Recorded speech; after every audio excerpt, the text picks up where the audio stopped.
Hi guys, nabutan niyo akong nanonood ng YouTube tutorial sa iba't ibang language. Pero hindi yan yung pakay ng video natin ngayon. Gusto ko sanang ipagmalaki itong um, gamit ko. So, ito siya. So, ito nga siya guys, ang gamit ko ngayon. Kita nyo, um, meron akong ginawa. Massager siya. Okay. So, kulay pang malaki kasi patapon na bagay. Tapos yung na-repurpose ko na siya bilang massager. Okay.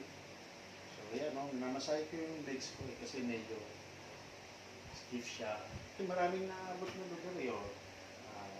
Braso. O, pwede nga rin yung minalim ng paa eh. Para ka lang nagte-tennis o.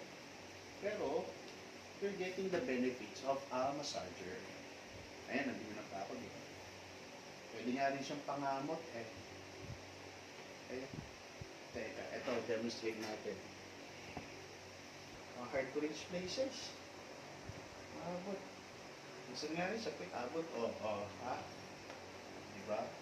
Pag minsan masakit yung ganito, pwede nga, since may awang siya dito, pwede nga dito eh. Ganyan. Pwede eh. So, yun lang. Share ko lang.